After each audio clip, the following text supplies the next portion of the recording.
Passion, talent, development. NCAA hockey offers all that, and its players graduate at a 93% rate. Trevor Zegras. And they score on the lacrosse move! Jake Gensel. Gensel banks it towards the goal. He scores! Cale Makar, he scores! Stars on campus before the NHL stage. Whether you're a fan or a player, nothing compares to college hockey. My goodness gracious me! Visit collegehockeyinc.com and follow at College Hockey.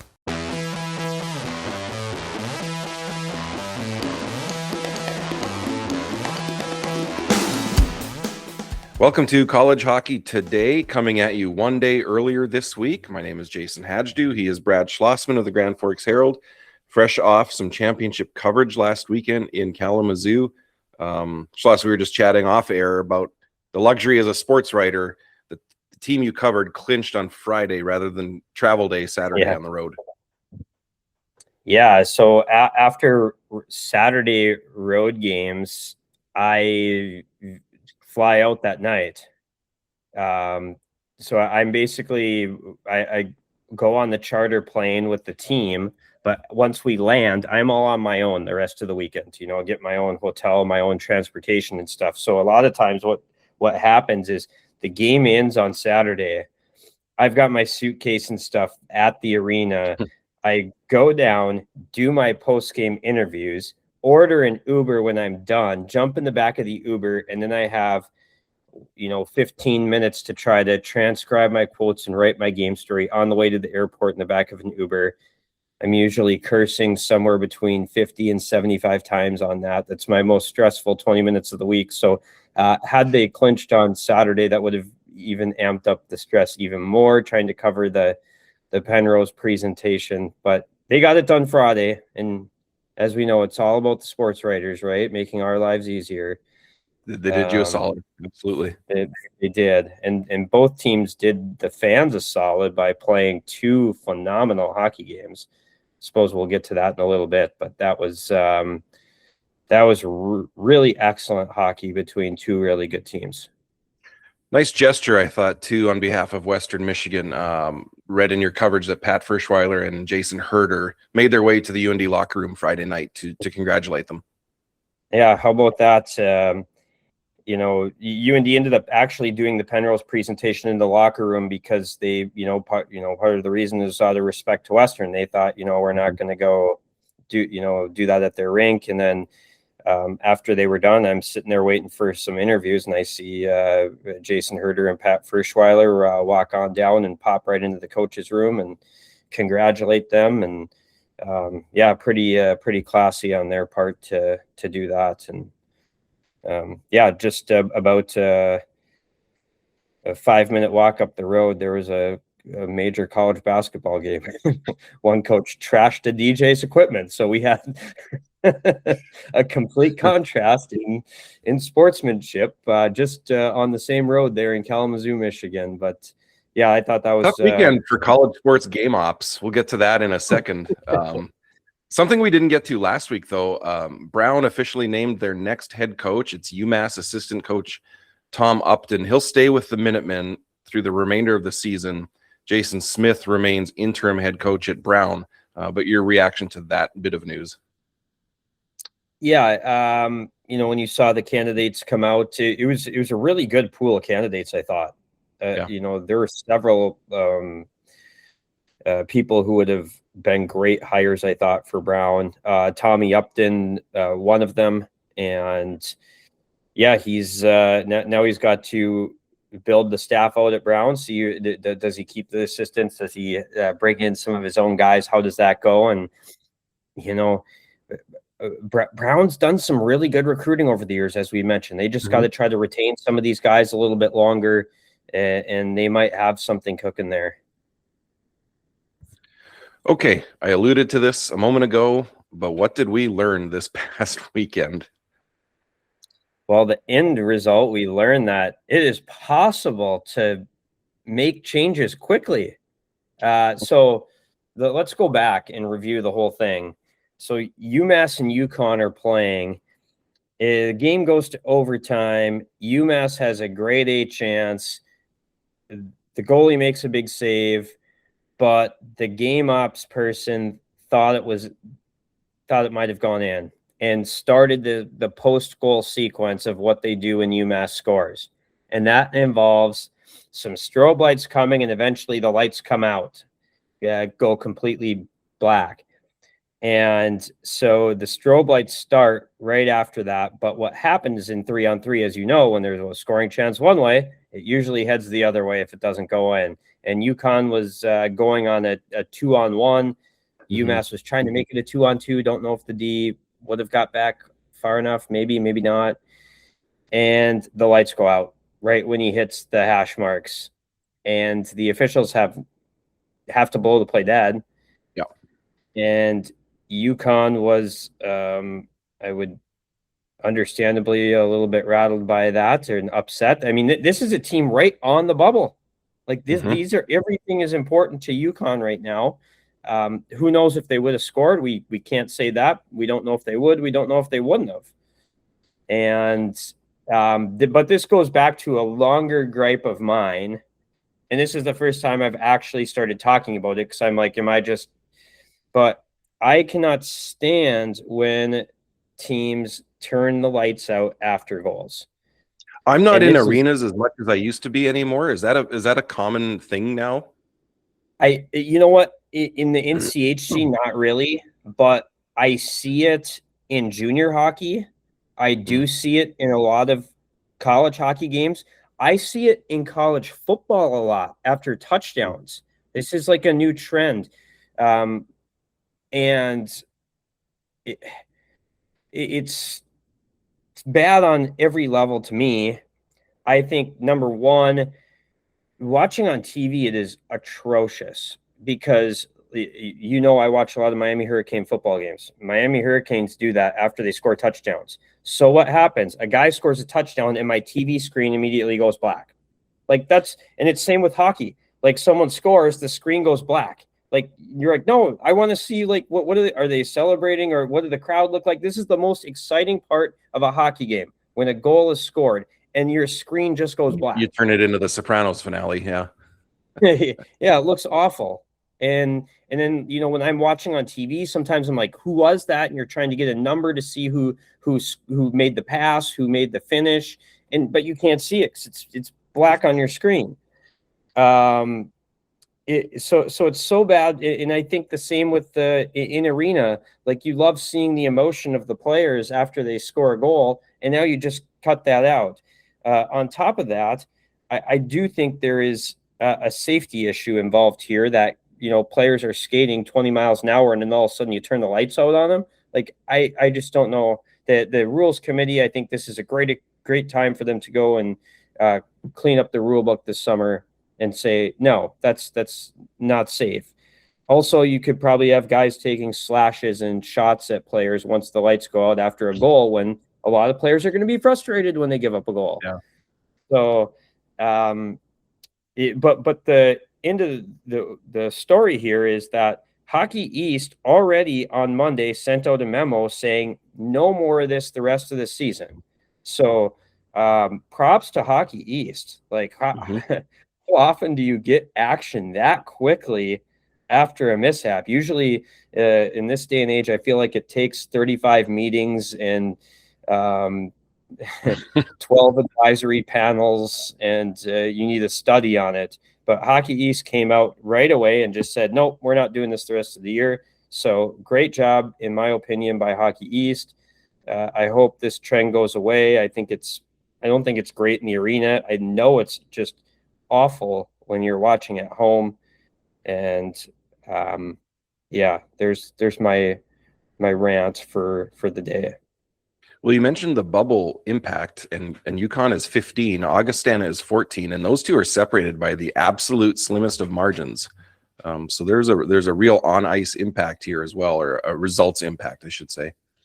Yeah, let's just hope that we're not sitting there saying, what if that goal would have gone in? Are we going to switch potential? And I don't think the UMass person did that on purpose.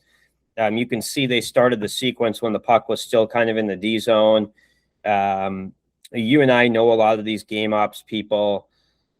It's not like they're out there getting paid a lot of money to do this.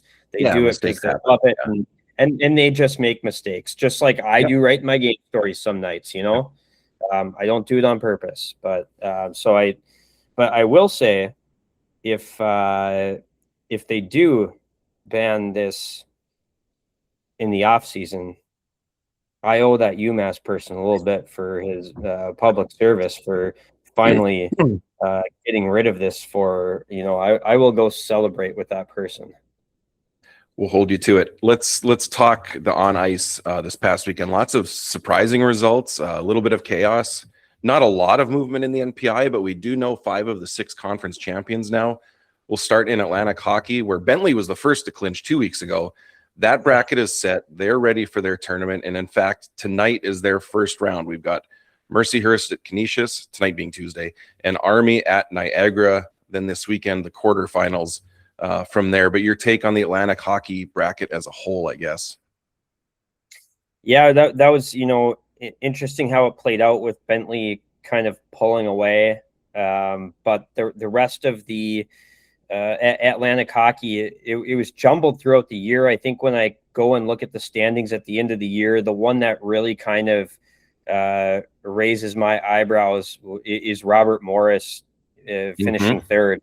I had Robert Morris down further in my preseason predictions. It was a tough start for Robert Morris, but about middle of January, things really started to turn for the Colonials, and a great finish. And now we'll see how RMU does in the tournament. But that was really the one that jumped out to me, was that was really impressive for RMU to finish that high. We got a couple of intriguing matchups to start tonight. They may be over by the time you're listening to this, but I think that's the big takeaway. Yeah, Robert Morris getting really good goaltending from Charlie Schenkel right now too. I say expect the unexpected.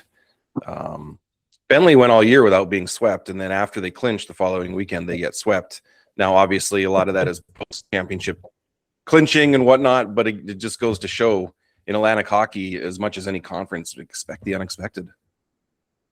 Yeah, that was Air Force that swept Bentley, and that's Air Force who will play against Robert Morris over the weekend. So I think that's going to be a really interesting series for sure. Holy Cross RIT should be a really good one as well. I think RIT has had a solid year this year, and speaking of getting good goaltending, RIT is one of those teams that's had excellent goaltending this season from Jakub Kurbacek all year long. Usually 4 or 5 matchups should be pretty good. I think that one will be. The Big Ten is our last remaining conference championship, still to be decided. Michigan leads Michigan State by 2 points, but Michigan is idle. Michigan State will play the Gophers. That's on the road, and that's a Thursday-Friday series. So that is up in the air. And we had the Gophers, Ohio State, Notre Dame all, to some extent, threw some wrinkles into that race last weekend. They did. We kind of thought things were going one way, and all of a sudden some teams upended some things. Ohio State, really notable weekend to play at Michigan State and go win and tie. I think that was fairly eye-opening there. Michigan State had the chance to really close that thing out. Minnesota, as you mentioned, going to get a win against Michigan in Yost on Thursday night. It actually was an impressive evening there for Minnesota. Brody Ziemers, just I feel with Minnesota's struggles this year, we've kind of overlooked them a little bit. Brody Ziemers having an incredible year for the Gophers. He's up to 22 goals now, and he had 2 in that game. He's 11 on the power play. Yeah, their power play's been buzzing. They've got him and LJ Mooney on that unit, and they've connected a lot this year. But yeah, really impressive season for Brody Zemer. They got some pretty good goaltending in that game from Luca DePasquo to get the win. And yeah, it comes down to this weekend. Michigan State just needs to get a win. You know, you would think they're still probably going to wrap that up, but they did throw that for a loop.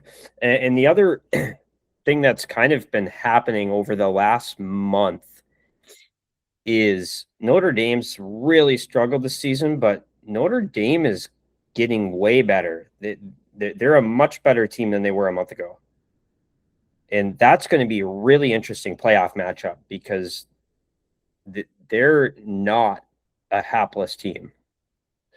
Yeah, a week or two ago, maybe 3 weeks ago, it looked like we knew what to expect out of the Big Ten, and suddenly the way Ohio State, Notre Dame, some of these teams are playing, Minnesota playing lately, there could be some chaos ahead in the Big Ten.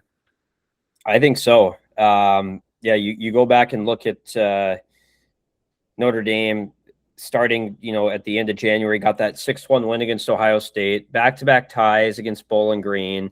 Then there were the 2 one-goal games at Wisconsin. One of them was overtime. The other was a one-goal game. I watched those games, very good games. Then Notre Dame plays Minnesota, win and tie. Michigan State, the first night, that was a back down to the wire battle, really. It was a 4-2 Michigan State win. That was a game that was really pretty close. Notre Dame outshot Michigan State that night. They get hammered the second night, and then all of a sudden a win and tie against Penn State in 2 overtime games. So this is much different than go back and look at their results earlier in the year when they lost to Wisconsin by 3 and by 7. They lost to Michigan by 3 back-to-back nights. They lost to Penn State by 3 in back-to-back nights. Now they're playing them again, completely different results. So that might be one of your upset watches. Notre Dame is sneaky, improving a lot right now.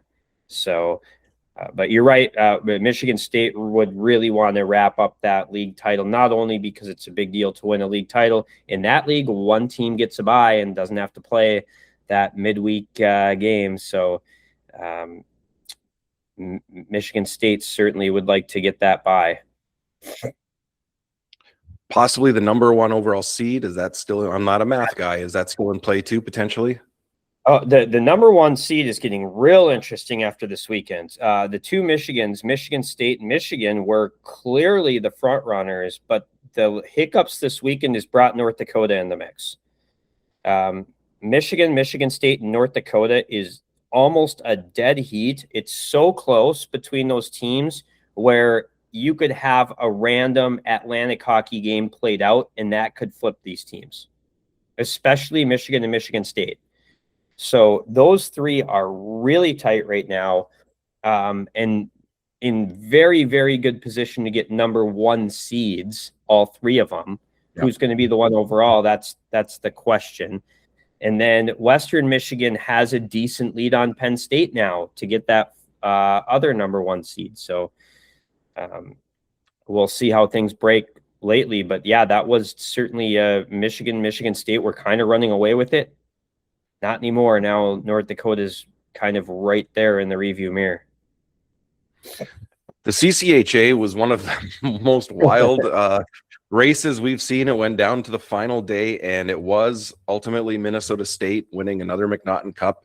They go back to back, and I believe that's 8 of the last 9 years for the Mavs lifting the McNaughton. So that bracket is set. The quarterfinals are this weekend.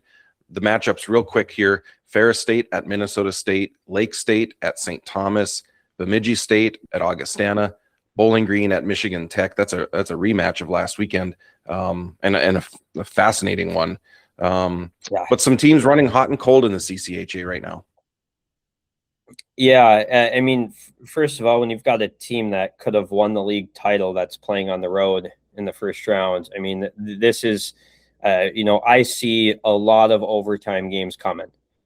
A lot of these teams defend well. They have great goaltending. They can keep scores low. That often means overtime games. If you're going to play a CCHA team in the NCAA tournament, that's a scary matchup. because, like I said, they're not going to allow much. They're going to get really good goaltending. And so that's why whoever comes out of this tournament and gets the auto bid, they've got a chance. Absolutely. And the tournament's going to be real interesting.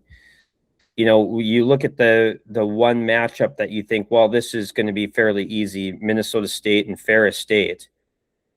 We just talked about how Notre Dame's kind of turned their season in the last month. Ferris State has turned their season in the last month. They lost one time in February, and that was overtime. So it has been over a month since Ferris has lost a regulation game. This is a team that's playing quite well. And of course, going into Mankato and beating Minnesota State is a very tall task, but that's a team that's playing quite well. And maybe that's not as much of a shoo-in as people think. There are huge MPI implications right now in some of these games as well, because we've been talking about all these teams on the bubble. Augustana is at 14. They're the one team that is in the tournament right now. Augie has to play Bemidji State. Bemidji State, I believe, if my memory is correct, Bemidji State went to Augie and knocked out the Vikings last year in the tournament semifinals. So that is going to be quite a matchup. Yes, it was 3 games. Overtime of game 3. Bemidji State won. Adam Fleming with the game winner there. So that should be a great series. When you look at the MPI, other CCHA teams that are hovering, Minnesota State is at 16, St. Thomas 17, Bowling Green 19. So they're kind of sitting right there. St. Thomas will end up playing Lake Superior State. The Tommies were absolutely rolling to start the year. And they've kind of hit a little bit of a hiccup lately. They enter the postseason winless in 5 games now. And offense has been a little challenging for the Tommies here down the stretch. Again, and part of that is due to you're playing Augustana, you're playing Bemidji State, you're playing some teams that are tough to score on. But Lake Superior State also has some pretty good goaltending with Rourke Appleby, and can he be a difference maker in that one? ECAC Quinnipiac just keeps it rolling. Regular season championship. They clinched it on Saturday. Dartmouth kept it interesting with a wild win on Friday. I don't know if you've gotten to your matches yet, but put that one on the list if you haven't. That was a wild game. So that bracket is set. The opening round is this weekend. Those are single elimination games. Top 4 seeds get by as Quinnipiac, Dartmouth, Cornell, and Princeton. Your reaction to Quinnipiac doing it again? I mean, it feels inevitable. I mean, Quinnipiac and Minnesota State are the 2 teams that just really have a dominance over their leagues right now, and it's really difficult when you go to the preseason projections to not pick those 2 teams.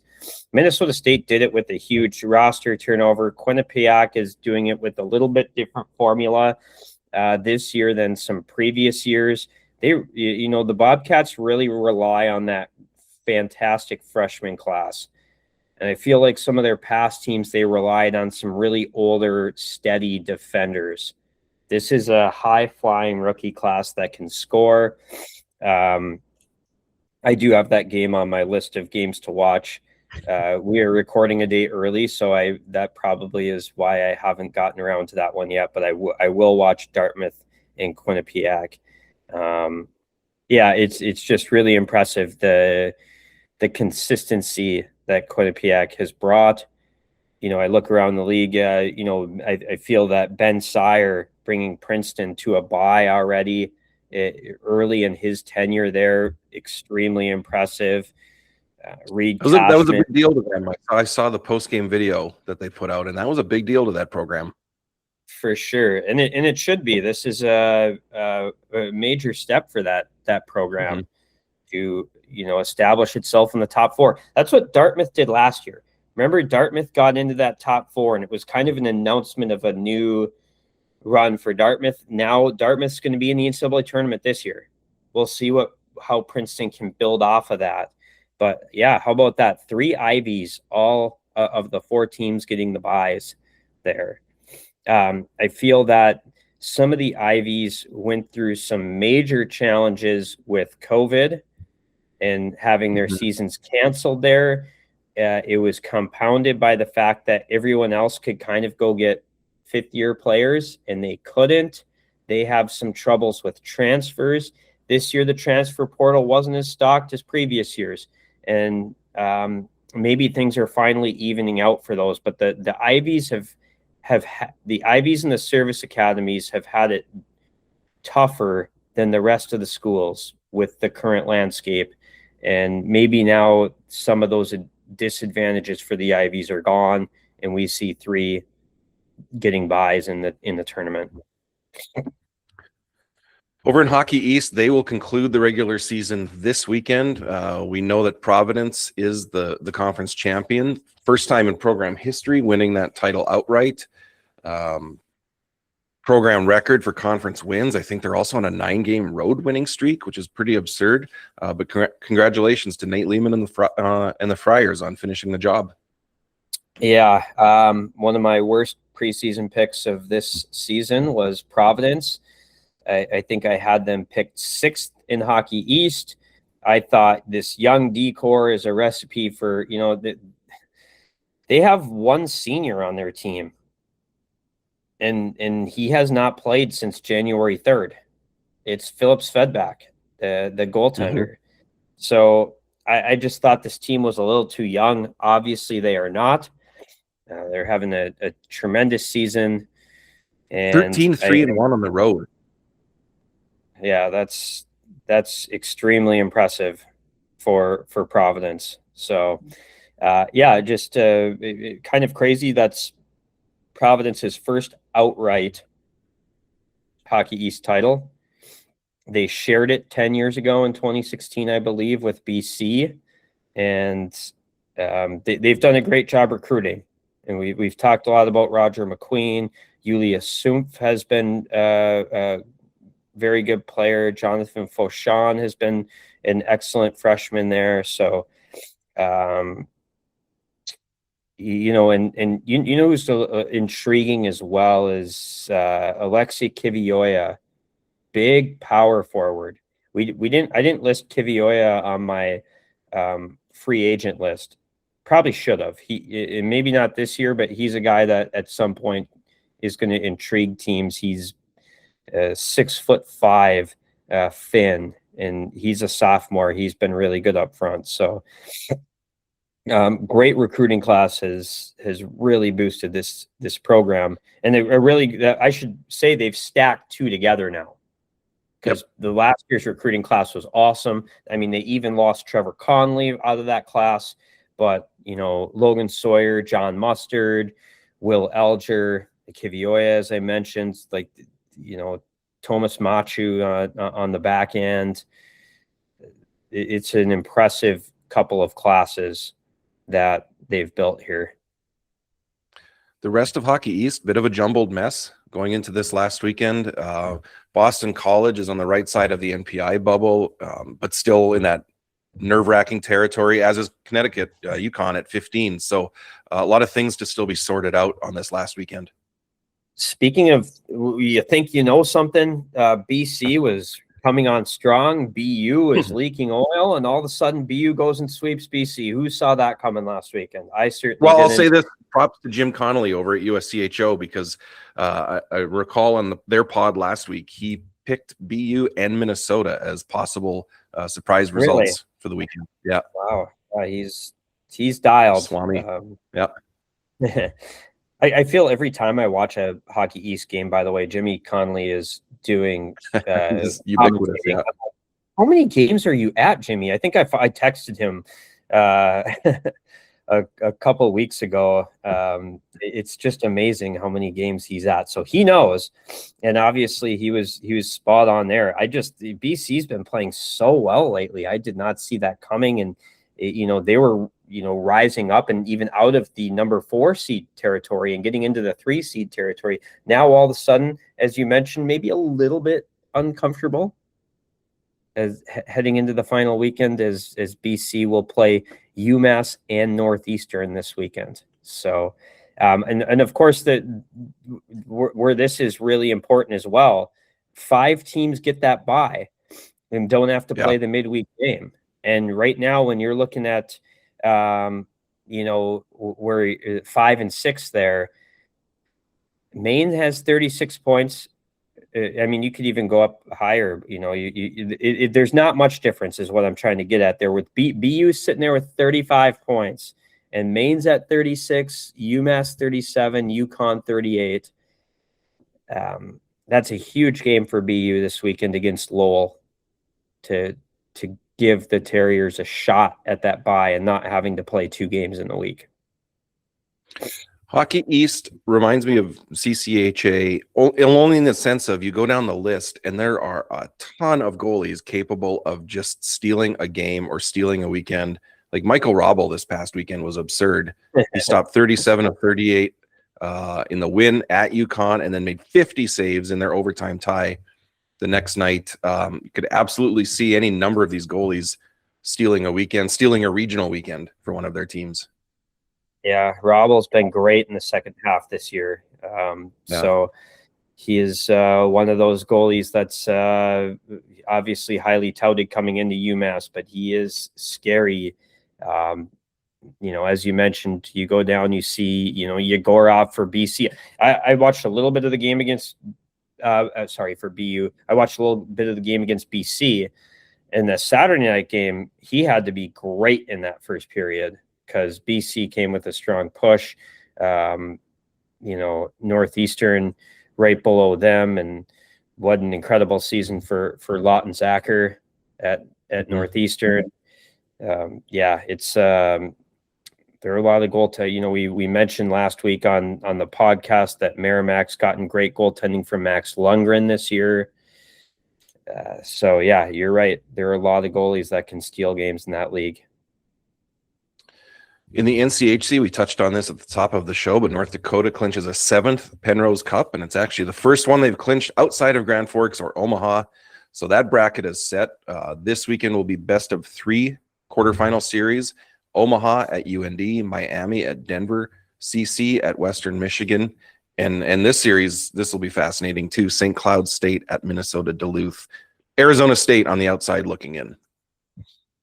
Yeah, so they do not everyone makes the NCHC tournament. So Arizona State season is over. Same with Northern Michigan in the CCHA. That will change next year when St. Thomas comes over and there's 10 teams. So it's just a couple of year thing. It's an interesting league. Last year, Miami finished last, and let's be honest, Miami was not going anywhere in the playoffs last year, so it didn't matter. This year, it was a little bit of a battle because, as much as Arizona State struggled, when you've got that top line, they've got the NCHC scoring champ there with Bennett Shimmick. You've got Cruz Lucius and Smolin. That's a scary team when they get a couple power plays because they're so dynamic offensively. And, so that was big for Omaha to be able to get into the tournament. It's going to be an interesting bracket, I feel. You mentioned St. Cloud State and Minnesota Duluth. I do think that's a really good series. St. Cloud State had the week off after playing a I thought, very impressive series at North Dakota. You've got 2 big top lines going head-to-head in that one with the Plant, Shagabe, and Bernovic, Gross, and Hall. So those should be very entertaining games. Western Michigan, CC. The Tigers getting great goaltending from Caden and Barrico at the right time. So what a month he's had. Yeah, that's he's a game changer when he's on. So I think that's a good series that, Miami's going to Denver, a really tough series for Miami. They're the one thing that Miami team, they can play physical. And so if you're Denver, even if you win that series, you want nothing to do with that going 3 games, because that's a lot different of a Miami team than we've seen in the past. Even Miami's really good teams, you think of all the skill they had on those squads. This team they'll beat you up a little bit. So, that'll be a good one. And then North Dakota, Omaha's lost all 4 games to North Dakota this year. They've played pretty well in a couple of them. Back the first time they met, Omaha outshot North Dakota 35-24 in a game. This is a North Dakota team that does not get outshot like that almost ever. It's a lot of familiarity between the two programs, not just this year, but going back several years. And then, of course, you have the Simon Letkozy factor. Yeah, I mean, this is the 3rd time they've played in the quarterfinals in 4 years. So the seniors on these teams are very used to this. I do feel Omaha's gotten stronger as the year has gone on. I feel like they've figured out some things with their lineups. One thing I noticed, their forwards are very small, but they've moved Samuel Huo, who's one of their big guys, up the line chart as the season has gone on to give them some size. That seems to have worked. And yeah, look at shots on goal between these two teams when they've played the 4 times. It's been right there. UND's just made a couple more plays offensively. Let's finish with the Independents, where for the first time they will play in the United Collegiate Hockey Cup. It will be hosted this week by Lindenwood. I'll actually be on site for a couple of days there. Really looking forward to it. I don't know if I've gotten your thoughts yet on this concept, but obviously the idea being, let's give these student athletes a trophy to play for, a tournament experience, and a few more games that matter for those programs. Yeah, I mean, I think it's a great concept for these teams. They get to play in the tournament. You get to play for a trophy, try to win something. I guarantee you this will be a fun experience for them. Is this your first time going to that rink? Centene, yeah, it'd be my first trip. Yep. Yeah. I think you'll enjoy it. It's small, intimate, but it's got a little concourse area that's super nice that you can kind of walk out into and get some food out there. It's just it'll be a great venue for this, I think. And so the format, Alaska Fairbanks as the 1 seed gets a bye. You'll have Stonehill playing Anchorage in the 4-5. You have Lindenwood and Long Island playing in the 2-3 game. The winner of the two, basically Stonehill and Anchorage is a playing game. And it's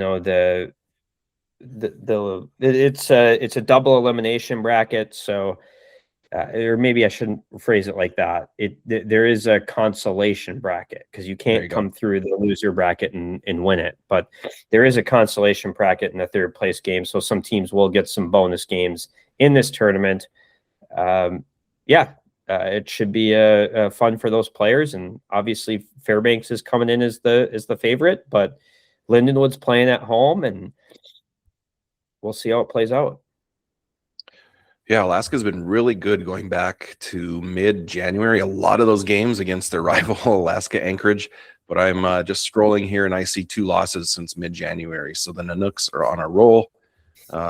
Lengthy road trip for them, so we'll see how this all shakes out, but I'm looking forward to it. Okay, before we wrap up, let's look ahead a little bit. We know all the playoff matchups. There are a handful of remaining regular season matchups with big NPI implications. What are you looking forward to outside of maybe the obvious playoff brackets this weekend?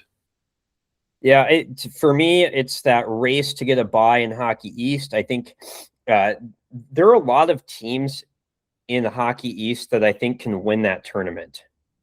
And so you really want to position yourself as best as possible. I think that race to get a bye is going to be interesting, and I'll be following that. And of course, regular season conference championships are a big deal. Can Michigan State close that out in Minneapolis this weekend? To me, those are kind of the two of the big things I'm going to be watching that are not playoff hockey. And then, of course, the conferences that are in playoffs, I'm watching everything. All these games are big. They're all fun to watch and follow. Team seasons are on the line right now. Those are great. But I do think we have some fascinating pre-postseason action coming up. You've got a home series to prepare for. What are you working on ahead of that tournament? Yeah, I'll be figuring out some features to write this week. Probably some of Do the. you even know yet? Usually we don't speak until Wednesday. Do you have that all figured out yet? Usually I have a good idea by Sunday what I'm going to do. This week I'm not 100% sure. I have a Ben Strinnen feature that's I've started work on, so that might come out. He's one of those players who has just progressed throughout his career, and now he finished 4th in the NCHC in scoring in league games. Actually ended up with more points than Max Plant this year. And Ben Strinnen's probably not a household name in college hockey. Oh. He's one of those seniors who's had a phenomenal final season and has been really key to North Dakota's success this year. So he will be a player I'll be featuring here. All right, we'll watch for that. Thanks as always for joining us this week. Enjoy that home series. Thank you to everyone for listening. Remember, there is playoff hockey tonight. Atlantic hockey first round, Mercyhurst at Canisius and Army at Niagara. Enjoy the hockey.